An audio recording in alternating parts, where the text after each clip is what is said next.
বিশ্বাস করেন, আমরা তো অনেকভাবে রসমালাই খেয়েছি, তবে সেমাই দিয়ে যে এত মজার রসমালাই হয় আমার আগে জানা ছিল না। আসসালামু আলাইকুম এভরিওয়ান, রেসিপি বাই মারওয়ার্স মম চ্যানেলে সবাইকে স্বাগতম। দূরে বা কাছে যে যেখান থেকে আমার ভিডিওটি দেখছেন সবাই কেমন আছেন? আমিও আলহামদুলিল্লাহ ভালো আছি। আজকে আবারও হাজির হয়ে গেলাম আপনাদের মাঝে খুবই চমৎকার এবং লোভনীয় স্বাদের একটি সেমাইয়ের রসমালাই এবং ডেজার্ট রেসিপি। আশা করি সবার কাছে রেসিপিটি খুবই ভালো লাগবে। যদি ভালো লেগে থাকে সবাই প্রথমে একটা লাইক দিয়ে ভিডিওটা ফুল ওয়াচ করে দেখে নেবেন।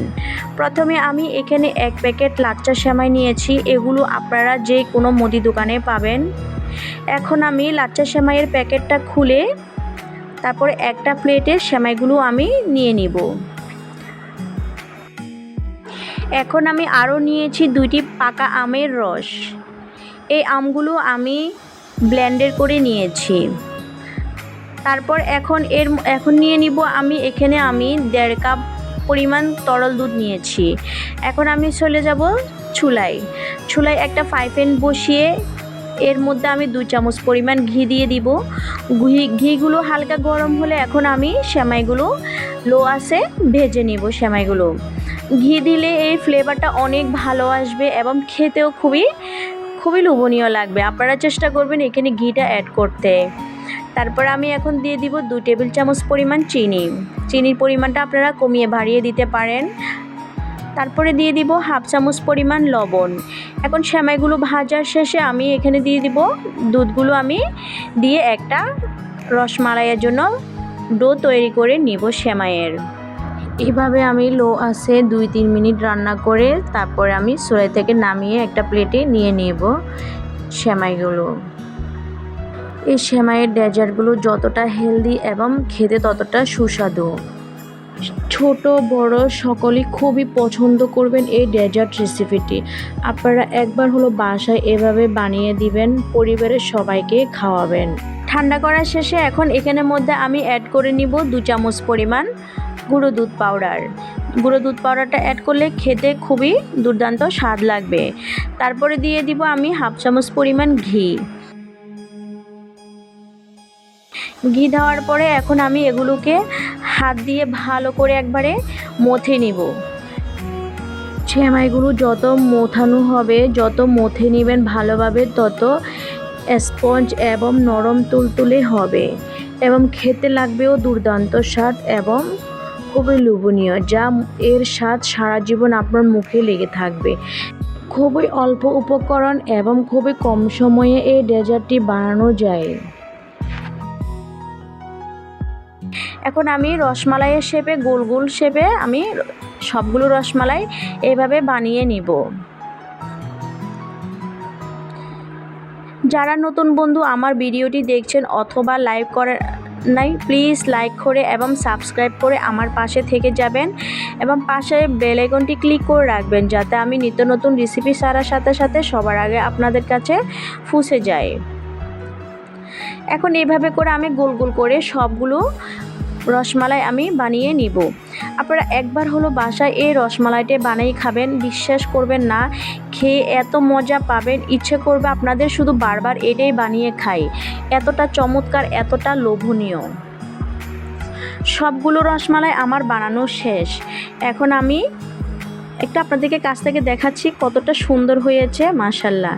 তারপরে চলে যাব চুলায় একটা ফ্রাই প্যান বসিয়ে এখন এর মধ্যে আমি 1 কেজি পরিমাণ তরল দুধ দিয়ে দিব। আপনারা চাইলে এখানে কম বেশ বাড়িয়ে কমিয়ে দিতে পারেন, তবে আমি এখানে 1 কেজি পরিমাণ দিয়েছি।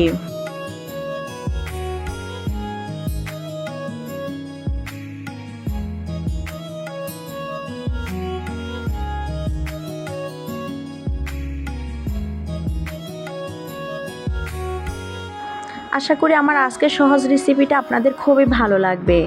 তারপরে এর মধ্যে এখন অ্যাড করে নিব আমি 1 চামচ পরিমাণ গুঁড়ো দুধ পাউডার দিলে দুধটা একটু আরও ঘন হয়ে আসবে, তখন খেতেও আপনাদের খুবই ভালো লাগবে মালাইটা। তারপরে দিয়ে দিব আমি 2 চামচ পরিমাণ চিনি এবং 1 চামচ পরিমাণ ভ্যানিলা পাউডার। এখন আমি দিয়ে দিব 1/3 কাপ পরিমাণ কনডেন্স মিল্ক। এই কনডেন্স মিল্কটা দিলে খেতে অনেক সুস্বাদু লাগবে, এর স্বাদ আপনার মুখে লেগেই থাকবে। তারপরে দিয়ে দিব আমি এখানে 1 চামচ পরিমাণ কাস্টার্ড পাউডার। আপনারা চাইলে কাস্টার্ড পাউডারটা একটু কমিয়ে ভারী দিতে পারেন, তবে আমি মালাইটা বেশি ঘনত্ব করব না, একটু পাতলা পাতলা টাইপের রাখবো, সেজন্য আমি একটু কম দিয়েছি। তারপরে এখন অ্যাড করে নিব স্বাদ মতো লবণ। তারপরে অ্যাড করে নিব আমি আমের পিউরিটা, যে আমের পিউরিটা দিয়ে এখন আমি যতক্ষণ পর্যন্ত একটু ঘন হবে না ততক্ষণ পর্যন্ত এটাকে নাড়তে থাকবো। কারণ এখানে কাস্টার্ড পাউডার অ্যাড করেছি, সেজন্য এটার ঘনত্বটা তাড়াতাড়ি হয়ে যাবে। সেজন্য একটু অনবরত ঘন ঘন নাড়তে হবে। এখন আমি যখন এই পর্যায়ে ঘনত্ব হয়ে আসবে তখন আমি চুলাই থেকে নামিয়ে নিব। তারপর আমি সেমাইয়ের লাড্ডুগুলো অন্য একটা প্লেটে এভাবে নিয়ে নিব। সবগুলো লাড্ডু আমি এভাবে নিয়েছি। আপনারা চাইলে এই লাড্ডুগুলো ছোট বড় বানিয়ে নিতে পারেন, তবে আমি বেশি বড় বানাইনি আবার বেশি ছোট বানাইনি। এখন আমি লাড্ডুর মধ্যে গরম গরম অবস্থায় মালাইগুলো দিয়ে দিব। আপনারা চাইলে এই মালাইগুলো আপনারা 1 ঘন্টা ফ্রিজে রেখেও খেতে পারেন। যখন ফ্রিজ থেকে এই মালাইগুলো নামিয়ে খাবেন, মন প্রাণ কলিজা আপনার একেবারে ঠান্ডা হয়ে যাবে। খেতেও কিন্তু ভীষণ সুস্বাদু এবং লোভনীয় লাগবে। এবং বাসায় যদি কোনো মেহমানও আসে, আপনি যদি এই ডেজার্টটা মেহমানের সামনে দেন, তারা তো খেয়ে অবাক হয়ে যাবে। এত সুস্বাদু, এত লোভনীয় একটি রসমালাই এবং ডেজার্ট রেসিপি। এখন আমি অন্য একটা সার্ভ ডিশে নিয়ে নিয়েছি। তারপরে এই মালাইয়ের উপরে আমি দিয়ে দিব কিছু পেস্তা বাদাম, কাঠবাদাম কুচি দিয়ে দিব।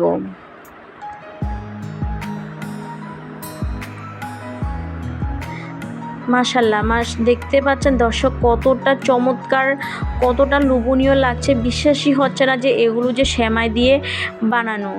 তারপর আমি উপরে দিয়ে দিব কিছু চেরি ফল। আমি এখানে চেরি ফল কেটে নিয়েছি।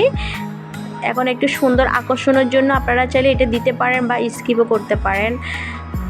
আশা করি আমার আজকের এই সহজ রেসিপিটা আপনাদের খুবই ভালো লাগবে এবং আপনারা বাসায় এই ডেজার্টটা অবশ্যই বানিয়ে খাবেন এবং কেমন হয়েছে আমাকে কমেন্ট বক্সে অবশ্যই জানাবেন।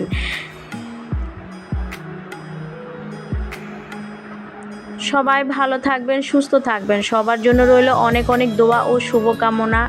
সবাই সবার জন্য দোয়া করবেন। আজকের জন্য এখানে বিদায় নিলাম। দেখা হবে অন্য একটি রেসিপিতে। ততক্ষণ পর্যন্ত সবাই আমার পাশে থাকুন, আমাকে একটু বেশি বেশি সাপোর্ট করুন। আল্লাহ হাফেজ। আসসালামু আলাইকুম।